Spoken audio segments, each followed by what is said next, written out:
Assalamualaikum warahmatullahi wabarakatuh. Salam sehat mata kita. Halo teman-teman pendengar setia Mata Dok, mari tanya dokter.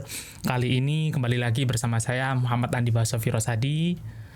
Di episode kali ini kita akan membahas topik yang sangat menarik, yang sering kita dengar gitu kan, tapi kita sering mengabaikan juga, yaitu pentingnya olahraga untuk kesehatan.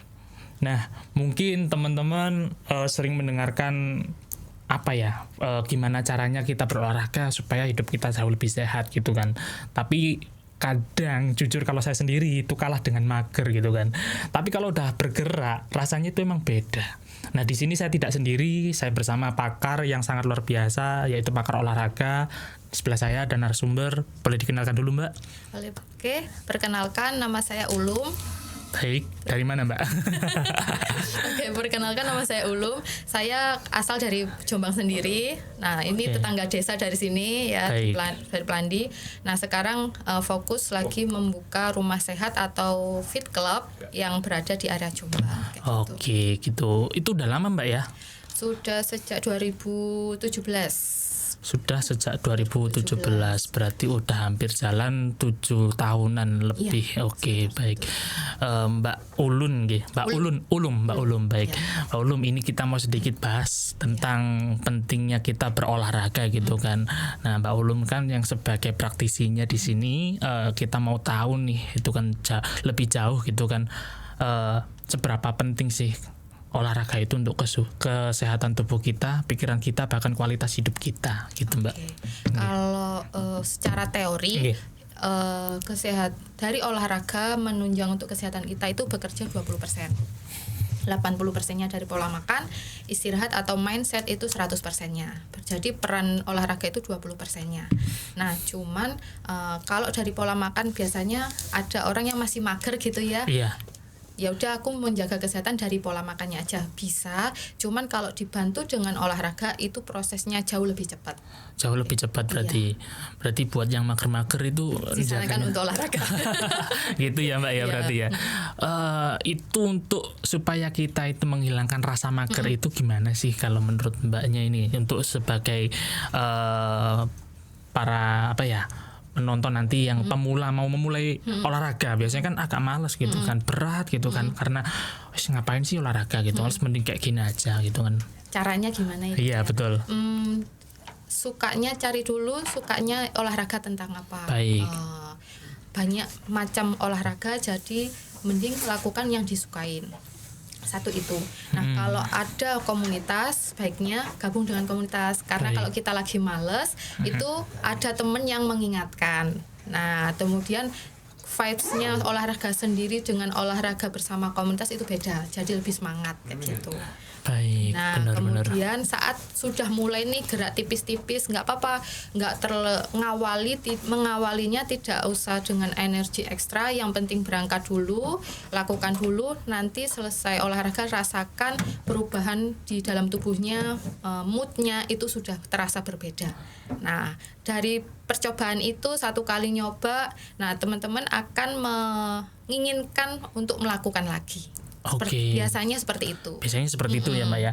Tapi Mbak biasanya kan gini, tadi kan Mbak menjelaskan nih jenis-jenis olahraga itu kan, tadi mau mulai dari mana, biasanya tergantung moodnya gitu kan. Nah, kira-kira nih olahraga apa sih yang pas banget gitu kan untuk pemula itu tadi ya kan, yang biasanya itu kadang kita itu mau memulai udah hilang nih rasa magernya, tapi mau memulai takut nanti olahraga ini mencederai ya, mencederai ya. Betul, kadang kan biasanya itu nggak pernah olahraga tiba-tiba ikut lari, kakinya sakit kan gitu. Nah, ini untuk pemula nih apa nih yang paling ringan lah menurut Mbak Ulum? Kalau pemula banget takut cedera, jalan kaki ya. Diawali jalan kaki dulu, boleh nggak usah lari, jalan kaki dulu sambil latihan otot kakinya, mempersiapkan stamina dan latihan stamina sama kekuatan kakinya untuk kuat untuk lari. Jadi awali dulu lari, atau saran saya kalau memang masih takut cedera, Nah, itu bisa cari coach atau trainer. Nah, betul. nanti coach atau trainer akan mengarahkan nih, karena dia masih pemula, gerakannya akan disesuaikan dengan stamina dan kondisi fisiknya. Kondisi fisik, oke, baik, benar-benar.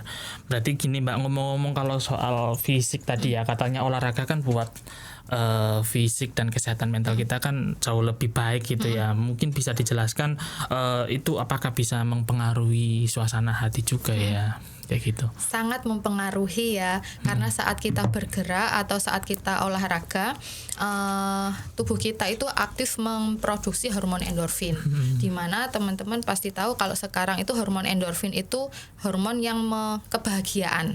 Nah, jadinya setelah olahraga itu pikiran kita lebih fresh, lebih tenang, terus lebih mudah senyum kayak gitu. Nah, kemudian mungkin datang biasanya nih pengalaman datang ke klub saya itu moodnya lagi nggak karu-karuan. Iya, bener. Setelah olahraga udah bisa ketawa-ketawa. Udah hilang ya. Solusinya nggak olahraga dulu nanti pulang baru selesaikan lagi. Nah, kayak gitu. Betul, iya, itu yang secara langsung saya alami dari teman-teman yang olahraga kayak gitu. Pengaruh banget memang. Mengaruhi banget ya Mbak ya. Berarti kadang orang itu yang lagi kurang mood disarankan untuk olahraga aja ya, untuk bisa menjaga kesehatan mentalnya itu tadi ya. Biar nggak lama-lama jadi stres nanti kalau dipikirin terus gitu ya. Oke. Kalau biasanya Mbak, misal orang yang emang jarang olahraga itu dampaknya untuk kesehatan apa sih Mbak? Kalau yang jarang olahraga, ini semakin tahun kita bertambah usia, 20 tahun ke atas atau 30 tahun ke atas itu kita mengalami pengikisan otot. Atau sarkopenia. Nah, otot kita akan terkikis 1% setiap tahunnya. Kalau kita tidak pernah olahraga, tidak menjaga massa ototnya, akhirnya terkikis terus di usia lanjut. Nah, ini udah mulai loyo nih kakinya buat jalan, terus naik turun tangga udah mulai sakit, atau ke kamar mandi mudah jatuh. Nah, itu karena ototnya udah mulai lemah. Nah, itu kalau jangka panjangnya kita tidak pernah melatih otot kita. Tidak pernah olahraga lah ya Mbak ya. Jadi kesehatannya terancam yaitu tadi gitu kan, otot-ototnya melemah. Mungkin nggak langsung dirasakan dampaknya nggak pernah olahraga, tapi di usia lanjut 40 tahun deh itu udah mulai kerasa. Ya. Gitu. Berarti untuk saran buat teman-teman yang nggak pernah olahraga, tadi kata Mbak Ulun itu mulailah dari jalan kaki. Itu ada batas jarak langkah atau minimal menit atau gimana itu Mbak? Kalau sekarang kan namanya 10.000 langkah. Tapi kalau membayangkan 10.000 itu wow banget. Awali 30 menit deh, 30 menit mampunya berapa langkah terserah, yang penting 30 menit setiap hari dulu. 30 menit setiap hari. Itu bebas ya waktunya, mulai entah pagi, siang, sore, yang penting setiap hari konsisten. Gitu ya teman-teman, buat pemula nih yang gak pernah olahraga, lemeskan ototmu dengan jalan kaki. Mungkin ada motivasi Mbak buat teman-teman yang di rumah gitu kan, untuk biar semangat berolahraganya, karena kan era-era sekarang itu banyak yang banyak yang makan konsumsi yang pedas-pedas, terus kayak gitu loh Mbak. Kadang kan dampaknya ke kesehatan kan kurang bagus gitu kan. Lemaknya juga ya saya sendirilah merasakan gitu kan, suka makan yang banyak lemak kayak bakso gitu kan, enak banget itu kan. Mungkin ada motivasi buat teman-teman. Motivasinya kalau saya sendiri ingin di saat usia 50 tahun atau 60 tahun itu staminanya masih seperti usia 20 tahunan. Itu bisa diinvestasikan dimulai dari sekarang. Latihan olahraga, menjaga kesehatan. Nah, supaya nanti saat teman-teman usia lansia itu masih bisa lari bermain dengan cucu-cucunya.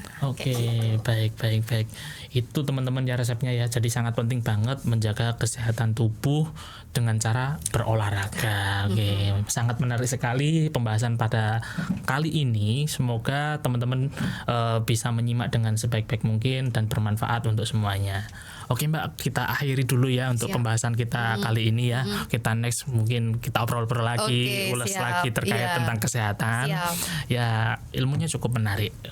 Cukup sekian. Wassalamualaikum warahmatullahi wabarakatuh.